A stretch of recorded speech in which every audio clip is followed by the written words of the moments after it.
நாளைக்கான வீடியோ தாங்க வந்திருக்கு. வீடியோ வந்து சூப்பரா இருந்துச்சு அப்படின்னு தாங்க சொல்லணும். சாமியாடி அந்த சாமியார் வந்து உண்மைய சொல்லிட்டாரு அப்படின்னு தாங்க சொல்லணும். எல்லாருமே ஊர் மக்கள் எல்லாருமே சேர்ந்து நம்ம ரகுராம் இருக்கார்ல, அவர வந்து போலீஸ் ஸ்டேஷன்லேருந்து விடுதலை பண்ணுறாங்க. அது மட்டும் இல்லாம இங்கிட்டு பார்த்தா நம்ம இவர் இருக்கார்ல, கார்த்திக் வந்து தனத்த அவங்க வீட்டுக்குள்ளேயே புகுந்து தனத்த வந்து கெடுக்கிறதுக்காக ஏற்பாடு பண்ணிட்டாரு. அதெல்லாம் பார்க்குறப்போ சேனலை மட்டும் மறக்காம லைக் அண்ட் சப்ஸ்கிரைப் மட்டும் பண்ணிருங்க. ஃபஸ்ட்டு எடுத்த உடனேயுமே வந்து சிவராம் வந்து சொல்லிக்கிட்டு இருக்காரு, அண்ணன் என்ன சொன்னார் தெரியுமா அப்படின்னு சொல்லிட்டு ஃப்ளாஷ்பேக் வந்து போட்டு காமிட்றாங்க. நம்ம வீட்டு பொண்ணு மேலே வந்து திருட்டு பட்டம் கட்டுறது சரி இருக்காது, என்னதான் இருந்தாலும் அது தப்பு, நான் தானே திருட்டேன்னு சொல்லிட்டு இப்போ எல்லாருமே நம்பிக்கிட்டு இருக்காங்க. அது அப்படியே இருக்கட்டும், நானே திருடனாகவே இருந்துட்டு போகிறேன், நம்ம வீட்டு பொண்ணு மேலே இந்த மாதிரி விஷயம் வந்து வரவே கூடாது அப்படிங்கிற மாதிரி சொல்கிறாங்க. அதை கேட்டு பார்வதி வந்து கண் கலங்கிடுறாங்க. ஏங்க இப்போ என்னங்க பண்ணுறது அப்படின்னு சொல்லிட்டு கேட்காங்க. பண்ணுறதையும் பண்ணிவிட்டு இப்போ என்ன பண்ணுறதுன்னு கேட்டுக்கிட்டு இருக்கா, ஒழுங்கா ஓடுடி, நானே என்ன பண்ணுறதுன்னு தெரியாமல் முழிச்சுக்கிட்டு இருக்கேன், இந்த நேரத்தில் வந்துக்கிட்டு பண்ணுறதை பண்ணிட்டு வந்துக்கிட்டு அழுதுகிட்டு இருக்கா, ஓடி அப்படின்னு சொல்லிட்டு விரட்டி விட்டுறாங்க. அதுக்கடுத்து வந்து இவங்களும் அழுதுகிட்டே போகிறாங்க. நம்ம ஜானகி வந்து அழுதுகிட்டே போகிறாங்க. போய் சாமிக்கிட்ட வந்து வேண்டுறாங்க.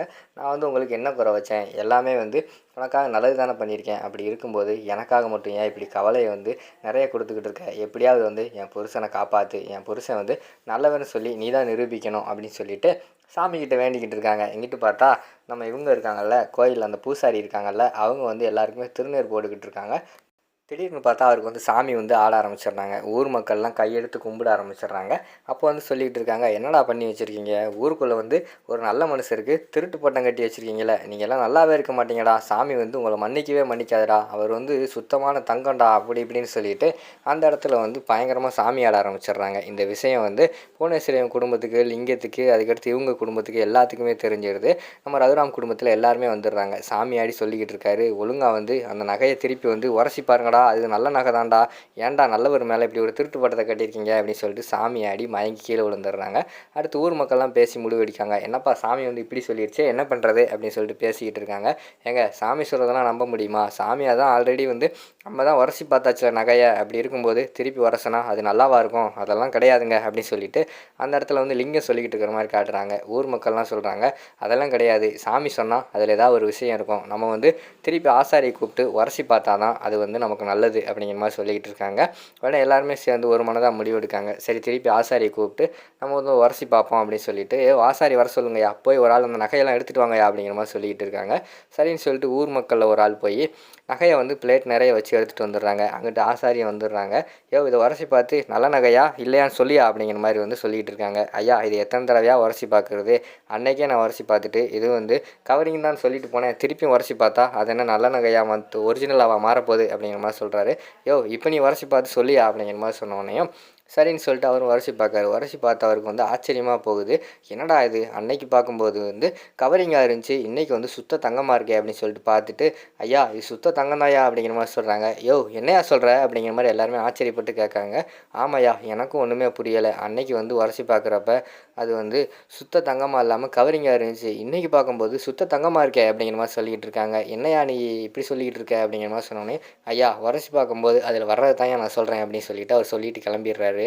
ரகுராம் ஃபேமிலிக்கு பயங்கரமான சந்தோஷமாயிருது. அடுத்து ஊர் மக்கள்லாம் முடிவெடுக்காங்க, சார் ரகுராம் அவர் வந்து நம்ம கோயிலுக்காக நம்ம ஊருக்காக எவ்வளவோ நல்ல விஷயம் எவ்வளவோ பண்ணியிருக்காரு, அப்படி இருக்கும்போது அவரை போய் இப்படி வந்து பொய்யா திருட்டு பட்டம் கட்டி நம்ம வந்து அங்கே அனுப்பி வச்சிட்டோமே, இப்போ போய் நம்மளே போய் அவரை கூட்டு வந்தால் தான் சரியாக இருக்கும்னு சொல்லிட்டு ஊர் மக்கள் எல்லாருமே சேர்ந்து ரகுராம் வந்து கூட்டு வர்றதுக்காக போலீஸ் ஸ்டேஷனுக்கு போகிறாங்க. எல்லாத்துக்குமே பயங்கரமான சந்தோஷமாயிருது ரகுராம் ஃபேமிலிக்கு. அங்கிட்டு பார்த்தா நம்ம இவங்களுக்கு பயங்கரமான கடுப்பாயிருது. யாருக்கு, நம்ம புவனேஸ்வரிக்கு. என்னடா இது, நம்ம தான் நகையை மாற்றி வச்சோம், கடைசியில் இங்கே பார்த்தா இப்படி வந்திருக்கே அப்படின்னு சொல்லிட்டு அவங்க வீட்டில் போய் பயங்கரமாக யோசிச்சுக்கிட்டு இருக்காங்க. எப்படிங்க நகையெல்லாம் மாறிச்சு அப்படிங்கிற மாதிரி சொல்லி பேசிக்கிட்டு இருக்காங்க. அதுக்கு லிங்கம் வந்து சொல்கிறாங்க, ஏங்க நகையை கொண்டு வந்து உங்ககிட்ட தானே கொடுத்தேன், நீங்கள் போய் நகையை பாருங்கள் அப்படின்னு சொல்லிட்டு அவங்க சண்டை போட்டுக்கிட்டு இருக்காங்க. அந்த நேரம் பார்த்தா கார்த்தி வந்து வீட்டுக்குள்ளே வந்து வந்துடுறாரு. அதுக்கு முன்னாடியே வந்து நம்ம மாயா செட் பண்ண ஆள் இருக்காங்கல்ல, அவங்க வந்து கார்த்திகிட்ட நகையை கொடுக்காங்க. அவங்க வந்து பக்கத்தில் தாங்க எங்கள் கெஸ்ட் ஹவுஸ், வாங்கலாம் கொஞ்சம் நேரம் பேசுவோம் அப்படின்னு சொல்லிட்டு கார்த்தி வந்து கூப்பிட்டுக்கிட்டு இருக்காரு. இல்லைங்க பக்கத்தில் தான் எங்கள் அப்பா அம்மா இருக்காங்க, நகையை கொடுக்குறதுக்கு நானே தெரியாமல் வந்திருக்கேன், உடனே போகணும், இல்லைன்னா அவங்க இந்த இடத்துக்கு வந்துடுவாங்க அப்படிங்கிற மாதிரி சொன்னோடனே, சரிங்க போங்க அடுத்து எப்போ மீட் பண்ணலாம் அப்படிங்கிற மாதிரி கேட்டோன்னே, நான் சொல்கிறேன் அப்படின்னு சொல்லிட்டு போகும்போது ஒரு கிஸ் எல்லாம் கொடுத்துட்டு அவங்க வாட்டில் போயிடுறாங்க.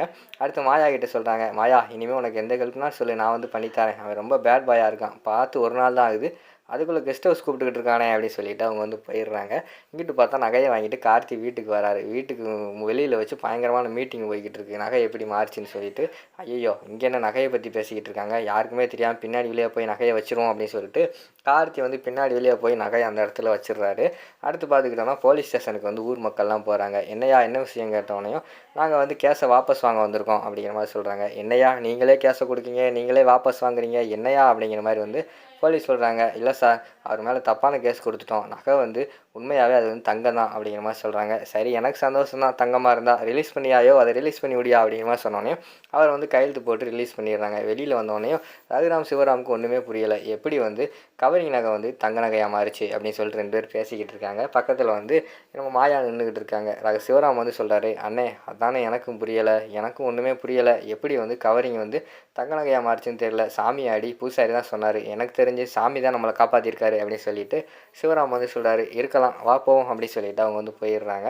அடுத்த சீனில் வந்து நம்ம கார்த்தி, அகர், புவனேஸ்வரி, அவங்க அண்ணன் இருக்கார்ல, 3 பேர் பேசிக்கிட்டு இருக்காங்க. இனிமேல் சரிப்பட்டு வராதரா, இந்த டைம் வந்து கண்டிப்பாக நீ போய் தனத்தை கெடுத்தால் தான் சரிப்பட்டு வரும், இல்லைன்னா இது சரிப்பட்டு வராது, ஒழுங்காக அவங்க வீட்டுக்குள்ளே இறங்கு, எல்லாருமே கோயிலுக்கு போயிருப்பாங்க அப்படின்னு சொல்லிட்டு வீட்டுக்குள்ளே வந்து கார்த்தி அனுப்பி வைக்காங்க. தனம் வந்து ரூம்குள்ளே தனியாக தான் இருக்காங்க. தனம் இருக்கிற ரூமுக்குள்ளே வந்து கார்த்தி வந்து டக்குன்னு இறங்குற மாதிரி தான் காட்டிக்கிட்டு இருக்காங்க. அதோட பார்த்துக்கிட்டிங்கன்னா அந்த எபிசோடு வந்து முடிச்சிடுறாங்க.